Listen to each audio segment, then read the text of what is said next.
loading up bags. How do we feel? Are we ready? Good, excited. Yeah.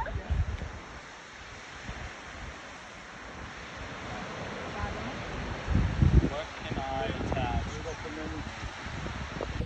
Tiny video. Alright, bye guys. Bye guys. Good luck. Make us proud.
Our group shelter, we used this tree because it has a really cool shape. You can see it makes an arch over there like that.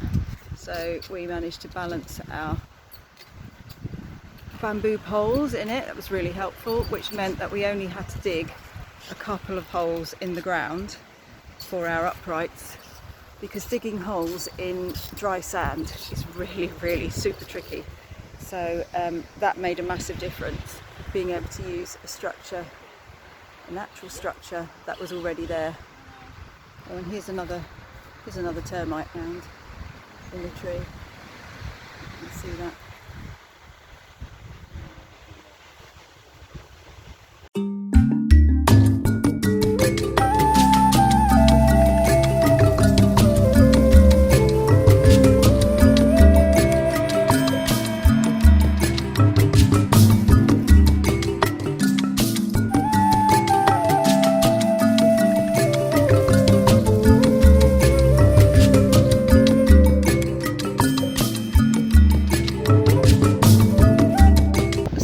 On the island with 7 other castaways, one of whom is Richard, and the other 6, this is their sleeping area. So they've got their palm beds laid out as well. Some washing, drying. This is a nice one. We have had quite a lot of trouble with sandflies.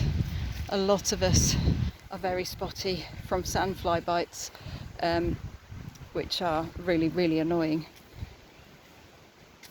I'm just going to walk you through to our camp, show you some interesting things on the way. So, oh, there's an almond down there, and this tree here, I don't know if you can see the spines on it, it's absolutely vicious. This is a kapok tree. Kapok is a material, a very fluffy material. It comes from the seed heads. You might have seen it in pet shops. I think they sell it as pet bedding, and we've been using it with our friction fire lighting to help us light our fires. Also down here, so you can see this black thing here. That is an old termite mound, and we burn those in the evening because they emit a slight insecticide, which is supposedly keeps the bugs away. I have to say we haven't noticed much difference, but there we go. So we cleared a path through the palms and the jungly bit, because it's easier to walk along here than it is to walk along the beach, the deep sand in the beach every time. And this is the path up to our group shelter.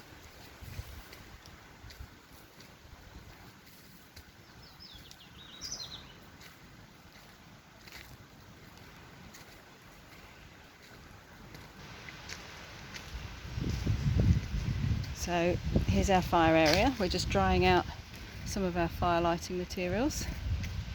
Here's our fire. Over here we've got some seawater in a container that we found washed up, and we use that for rinsing our hands and so on. And then over here we've got our fire making kits, our tinder, which is drying out in that bag. This is the K-Pok that I was talking about. I'm going to pop that in there. This is our water supply.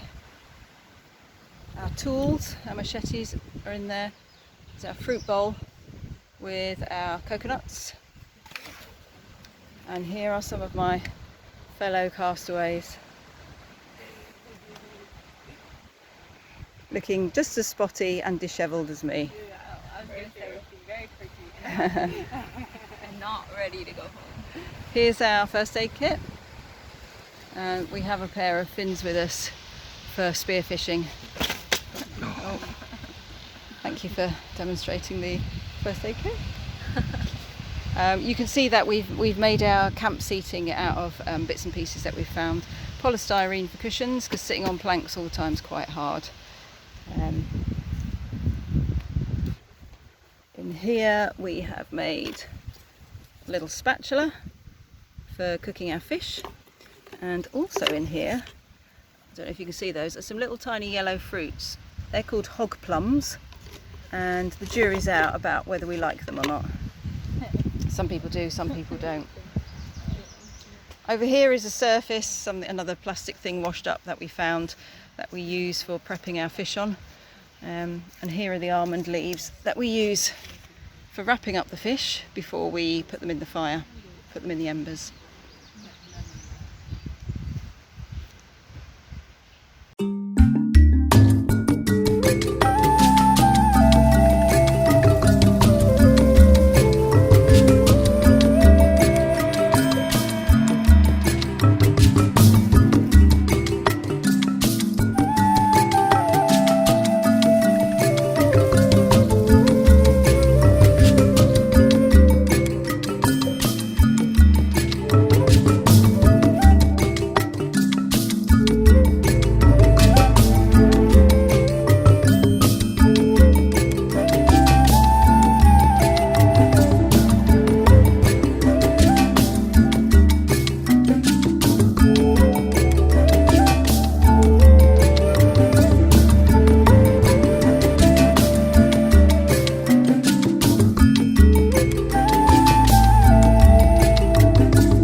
So we're mainly living on the fish that we catch and coconuts, but these funny looking things are yucca.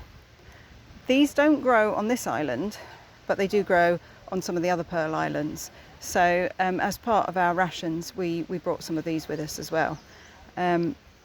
Basically, the way we've been cooking them is just to put them into the embers, cover them up with more embers, and then we leave them for about, I don't know, 45 minutes, an hour maybe. It's a bit difficult to tell when you haven't got a timer. And then we eat them like jacket potatoes. The flesh is slightly pink, but they taste really good. They're very starchy, which means that they fill us up better than the fish and the coconuts.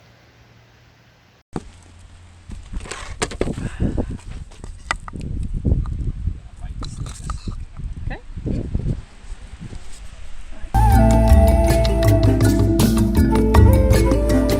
These are my utensils that I've made. I've made a spoon. Made a spoon with my knife, but obviously we don't have spoon knives here, so this part I had to make as a burnout bowl, so using an ember placed on top of the part of the spoon that I want to be the bowl, and gradually burning it out, and then using sand or a rock to abrade this bit until it has a dip in it like that. We needed a bowl. We don't have any plates, so these are coconut bowls. We've all got at least one of these each. And we took out all the coconut and then used rocks and sand just to smooth off all the hairy bits on the outside and on the inside. They're really useful. The only slightly annoying thing about them is they don't have a flat bottom, so they're a bit wobbly. Oh look, there's a little hermit crab going past there. There are loads and loads and loads of hermit crabs on the island. They're really fun to watch. Every now and then they'll line themselves up with all their pals and they'll all swap shells. I also made some tongs. Tongs are really useful for getting things in and out of the fire. We have tried cooking some limpets, and the tongs have proved really useful for getting those out of the fire. This tree here is a sea hibiscus. This has been really useful for a lot of projects. It grows beautiful flowers which can be used to infuse into a kind of tea-like drink. The bark is awesome. We've made really good natural cordage from the bark. It strips really, really easily. We've also used it to make our bow drill sets out of and our hand drill sets out of. The wood is very light. I can only liken it to lime in the UK, I think. It's probably even lighter than lime. Let me show you my bow drill kit. We've been lighting our fire each morning using friction fire lighting, using bow drill. So let me just talk you through my kit here. This is my drill, my spindle. This is made of sea hibiscus. So is my hearth board. That's also made of sea hibiscus. And then this is my bow. This is made from something heavier. This is made from almond. So that's that. Then as a bearing block, I quite like this arrangement. I've got two shells here. I've got a big limpet shell inside this. I don't actually know what kind of shell this is, but the limpet shell fits quite nicely inside it and makes a good bearing block. To use as an ember catcher, we've been using this stuff. This stuff is amazing. This is what grows at the base of a palm tree. Let me just show you where it comes from. There we go. It grows like that around the base of the palm, and it works really well as an ember catcher, and it also works really well in a tinder bundle. It's the most amazing stuff. It's almost like hessian. It looks like it's been woven. There are fibres going this way and fibres going that way, so it really does look almost man-made, and it works really well. But you do have to dry it extremely well first. The climate here is really quite damp. It's very humid, so we have to put this out in the sun on the beach during the day so that we can store it somewhere watertight overnight and keep it dry, ready to light our fire in the morning. The other material that's really useful for fire lighting, for getting your fire going, is coconut husk. You can see here, this is the cushioning stuff on the outside of the coconut, and it's really dry and fibrous. It's good for fire lighting. Richard and I are quite lucky because we already knew how to make fire using a bow drill before we came here, but it's still tricky getting used to the new materials. Some of the other castaways are still learning and practicing.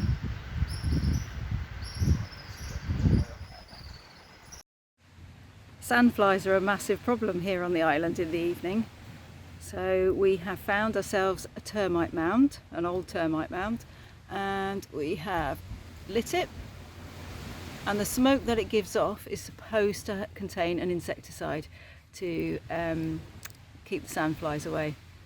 The jury's out on whether it actually works or not.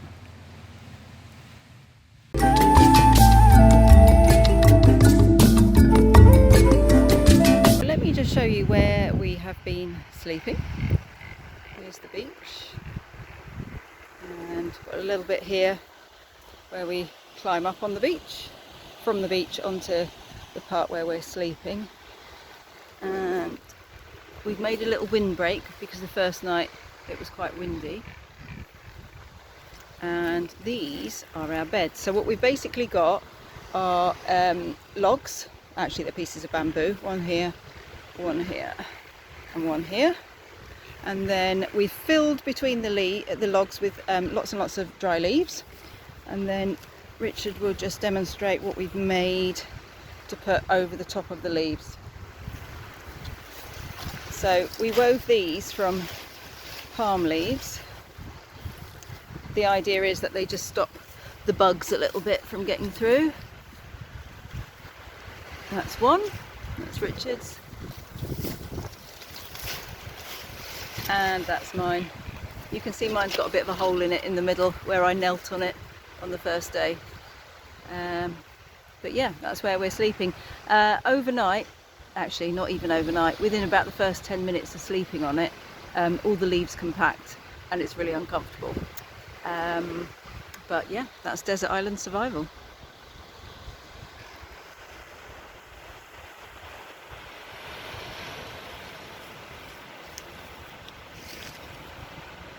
I just wanted to show you some of the things that wash up on the beaches here. Unfortunately, there is an awful lot of rubbish. We've got mainly plastic bottles and flip-flops, Crocs, even a creepy doll there. Just more and more plastic bottles, polystyrene, microplastics. It's just everywhere.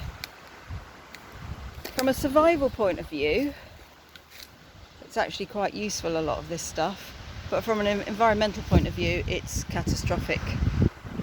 And there's only so much of this that we can clear up when we leave the island. We can fill up a couple of bin bags full to take back with us for recycling, but really it's just a drop in the ocean. So people, before you throw away your plastic bottles, or before you even use a plastic bottle, think twice about that. Is there a way that you can be reusing instead of ditching?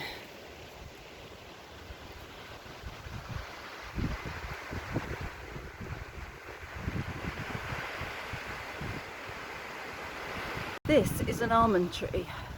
We use the leaves for wrapping up our fish to cook in the embers of the fire.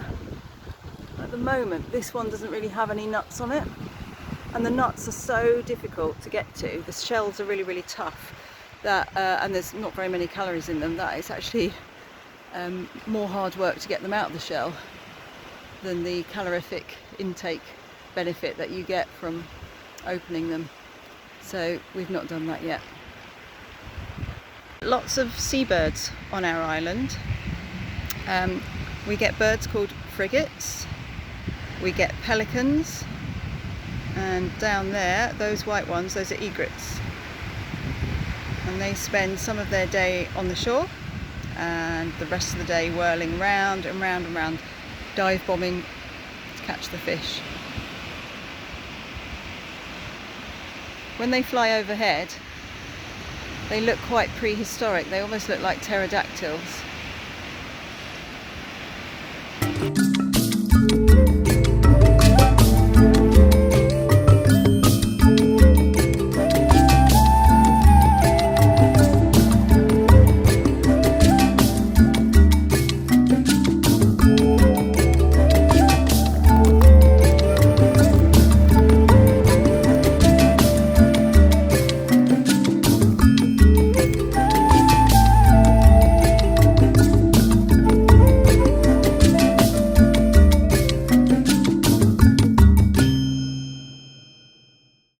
Is called a button bush, and it has these funny little seed pods. We've not really found a use for this yet. And over here at the end of our beach is a kapok tree. The kapok tree is the one with the useful fluffy seed heads that we can use for fire lighting, but also it is the most viciously thorned plant that you've ever seen. It's pretty brutal, and in the inland, in the jungly area, we have to be super careful about where we walk, because the thorns from here can be a couple of inches long, and you really don't want one of those through your foot.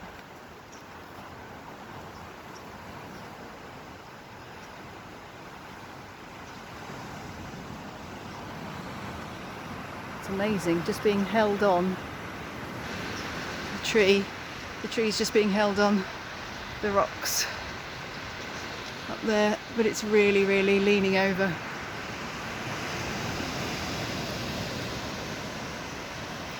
Some interesting fungus on it there as well.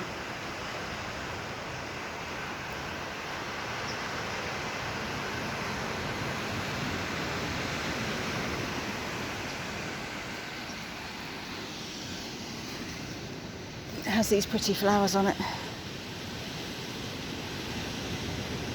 If you can see these little tracks in the sand, these are made by crabs. Little hermit crabs. There are thousands here, from big ones to small ones.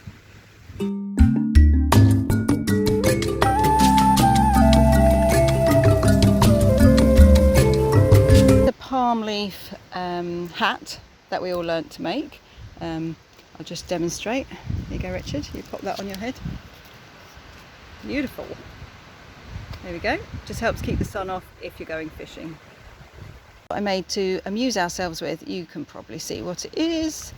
It's for playing noughts and crosses, or tic-tac-toe. The tool that we use most here, apart from our knives, are these. This is a parang, or a machete. I think the ones that are shaped like these are parangs. They're very heavy at the front, but they've got this nice bit at the back, which makes it good to use, a good wrist action to chop through coconuts and palm and so on and so forth. Very useful.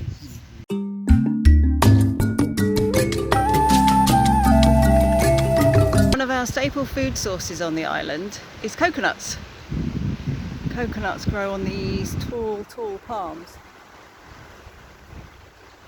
If you can see those up there. None of us have managed to climb a coconut palm that high, and no one has managed to find any sort of stick or contraption to get those down. So we basically have to wait for them to fall.